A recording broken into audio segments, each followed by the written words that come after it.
നമസ്കാരം. ഓട്ടപ്രദർശനത്തിലേക്ക് എല്ലാ പ്രേക്ഷകർക്കും സ്വാഗതം. കർണാടക കോൺഗ്രസിൽ വലിയ പ്രശ്നങ്ങൾ നടക്കുകയാണ് എന്ന് നമുക്ക് എല്ലാവർക്കും അറിയാം. മുഖ്യമന്ത്രി സിദ്ധരാമയ്യയും KPCC പ്രസിഡന്റും ഉപമുഖ്യമന്ത്രിയുമായ DK ശിവകുമാറും തമ്മിലാണ് പ്രധാനമായും അധികാര വടംവലി. പക്ഷേ മറ്റു ചില നേതാക്കളും അധികാരത്തിന് വേണ്ടി അവിടെ ചില പ്രശ്നങ്ങൾ ഉണ്ടാക്കുന്നുണ്ട്. ആകെക്കൂടിയുള്ള ഒരു ഗ്രൂപ്പ് കളി മാത്രമാണ് ഇപ്പോൾ കർണാടകയിലെ കോൺഗ്രസ്.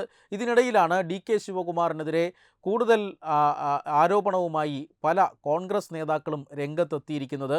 DK ശിവകുമാറിനെതിരെ കോൺഗ്രസിനുള്ളിൽ വലിയ പടയൊരുക്കം നടക്കുന്നു എന്ന സൂചനയാണ് ഈ പ്രസ്താവനകൾ സൂചിപ്പിക്കുന്നത്. അതായത് കഴിഞ്ഞ ദിവസമാണ് ആഭ്യന്തരമന്ത്രി അമിത് ഷായും അതോടൊപ്പം തന്നെ കർണാടക ഉപമുഖ്യമന്ത്രി DK ശിവകുമാറും കോയമ്പത്തൂരിൽ ഇഷ ഫൗണ്ടേഷൻ്റെ നേതൃത്വത്തിൽ നടന്ന ഒരു ശിവരാത്രി ഉത്സവം അല്ലെങ്കിൽ ശിവരാത്രി ആഘോഷത്തിൻ്റെ ഭാഗമായി പങ്കെടുത്തത്. രാത്രി ഏതാണ്ട് 6 മണിക്ക് തുടങ്ങി പുലർച്ചെ 6 വരെ നീളുന്ന ഒരു പരിപാടിയായിരുന്നു ഇത്. അതിൽ അമിത് ഷാ അടക്കമുള്ള ആളുകൾ പങ്കെടുത്തിരുന്നു. ഈ പരിപാടിക്ക് DK ശിവകുമാർ പോകാൻ പാടില്ലായിരുന്നു എന്ന അഭിപ്രായമാണ് ഇപ്പോൾ കോൺഗ്രസ് നേതാക്കൾ പങ്കുവയ്ക്കുന്നത്. അതായത് ഇത്തരത്തിലൊരു പരിപാടിക്ക് തന്നെ ക്ഷണിച്ചതിൽ നന്ദിയുണ്ട് എന്ന് നേരത്തെ DK ശിവകുമാർ സമൂഹ മാധ്യമങ്ങളിൽ പോസ്റ്റ് ചെയ്തിരുന്നു. ആ പോസ്റ്റിനെതിരെ വലിയ പ്രതികരണങ്ങളാണ് ഉണ്ടായത്. അതായത് സദ്ഗുരു ജഗ്ഗി വാസുദേവ് RSSൻ്റെ അനുയായിയാണെന്നും RSSൻ്റെ അജണ്ട ഉള്ളയാളാണ് എന്നും അത്തരത്തിലുള്ള ആളുകളെയാണ് അതിലേക്ക് ക്ഷണിച്ചിട്ടുള്ളത് എന്നും രാഹുൽ ഗാന്ധിയെ അടക്കം സദ്ഗുരു കളിയാക്കിയിട്ടുണ്ട് എന്നും അങ്ങനെ ഒരു വേദിയിലേക്ക് പോകരുത് എന്നുമൊക്കെയാണ് DK ശിവകുമാറിനോട് ആദ്യഘട്ടത്തിൽ കോൺഗ്രസ് നേതാക്കൾ ഉപദേശം നൽകിയത്. പക്ഷേ DK അത് ചെവിക്കൊണ്ടില്ല. കാരണം താനൊരു ഹിന്ദുവാണ്. ഒരു ശിവരാത്രി ആഘോഷവുമായി ബന്ധപ്പെട്ടാണ് ഇപ്പോൾ ജഗ്ഗി വാസുദേവ് തന്നെ ക്ഷണിച്ചിരിക്കുന്നത്. അതുകൊണ്ട് തന്നെ അവിടേക്ക് പോവുക തന്നെ ചെയ്യും. കഴിഞ്ഞ തവണ തൻ്റെ മകൾ പങ്കെടുത്തിരുന്നു. ഇത്തവണ തനിക്ക് ക്ഷണമുണ്ടെങ്കിൽ താൻ പങ്കെടുക്കുക തന്നെ ചെയ്യും. അത് കോൺഗ്രസുമായി കൂട്ടിക്കുഴയ്ക്കേണ്ട കാര്യമില്ല. അത് പൊളിറ്റിസൈസ് ചെയ്യേണ്ട കാര്യമില്ല.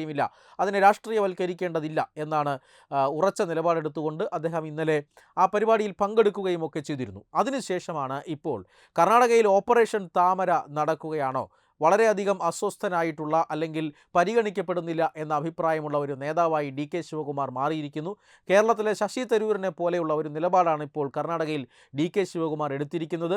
DK ശിവകുമാർ MLA മാരുമൊത്ത് പാർട്ടി വിടാൻ പോകുന്നു. BJP അധികാരത്തിൽ വരാൻ പോകുന്നു കർണാടകയിൽ.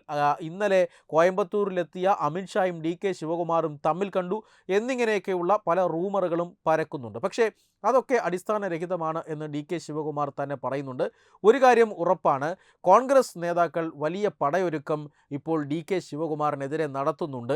അത് ഈ ജഗ്ഗി വാസുദേവൻ്റെ പരിപാടിയിൽ പങ്കെടുത്തതുകൊണ്ടാണ്. അവർ പറയുന്നത് നേരത്തെ സൂചിപ്പിച്ചതുപോലെ തന്നെ RSS പ്രത്യയശാസ്ത്രം പിന്തുടരുന്ന ഒരു വ്യക്തിയാണ് സദ്ഗുരു എന്നവർ ആരോപിക്കുന്നുണ്ട്. മാത്രമല്ല രാഹുൽ ഗാന്ധിയെ അദ്ദേഹം പലപ്പോഴായി കളിയാക്കിയിട്ടുണ്ട്. കഴിഞ്ഞ ദിവസം നടന്ന ശിവരാത്രി ആഘോഷത്തിനിടയിൽ തന്നെ നെഹ്റുവിനെ പോലും അദ്ദേഹം പരിഹസിച്ചിരുന്നു. അതായത് കശ്മീരിൽ ചില തെറ്റുകൾ, ചരിത്രപരമായ മണ്ടത്തരങ്ങൾ നമ്മൾ ചെയ്തിട്ടുണ്ട്, അതിനെ കറക്റ്റ് ചെയ്യുക, അതിൽ പരിഹാരം കാണുക എന്നുള്ളത് സങ്കീർണമായ ഒരു പരിപാടിയാണ്.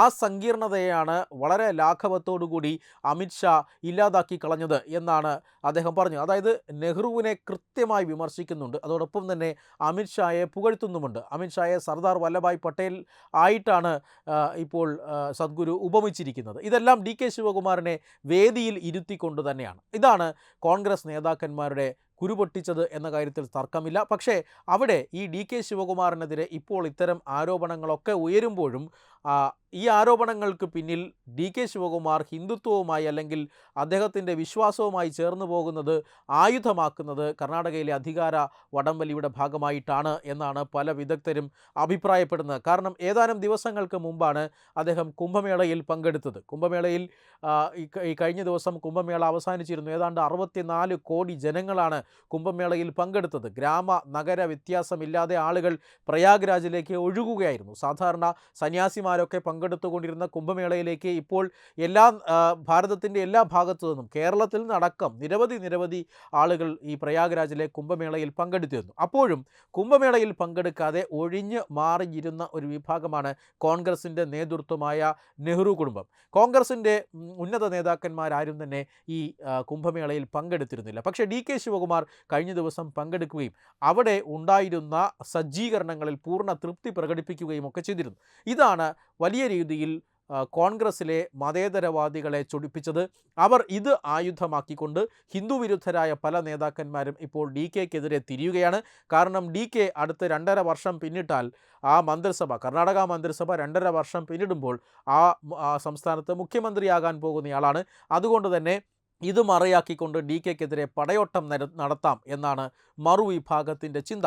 ഇതാണ് അവിടെ കോൺഗ്രസിൽ വലിയ പ്രശ്നമുണ്ടാകുന്നത്. കോൺഗ്രസ് വലിയ ഭൂരിപക്ഷത്തിൽ അധികാരത്തിലിരിക്കുന്ന ഒരു സംസ്ഥാനമാണ്. അവിടെയും തമ്മിലടി കാരണം ഭരണം നഷ്ടപ്പെടുമോ എന്ന ഒരു അവസ്ഥയിലാണ്. പക്ഷേ അമിത്ഷായും അതുപോലെ തന്നെ ഈ ഡി കെ ശിവകുമാറും ഒരേ വേദിയിൽ വന്നിരുന്നതുകൊണ്ട് D K Shivakumar B J പിയിലേക്ക് പോകുന്നുവെന്നും അവിടെ ഓപ്പറേഷൻ താമര നടക്കാൻ പോകുന്നു എന്നുമൊക്കെയുള്ള ചില ചിന്തകൾക്ക് അടിസ്ഥാനമില്ല. പക്ഷേ ഒരു കാര്യം ഉറപ്പാണ്, കർണാടക സംസ്ഥാന സർക്കാരിൻ്റെ നിലനിൽപ്പിനെ പോലും ബാധിക്കുന്ന രീതിയിലുള്ള ചില പടലപ്പിണക്കങ്ങളും അതുപോലെ തന്നെ കൂട്ടയടിയും കർണാടക കോൺഗ്രസിനകത്തുണ്ട്.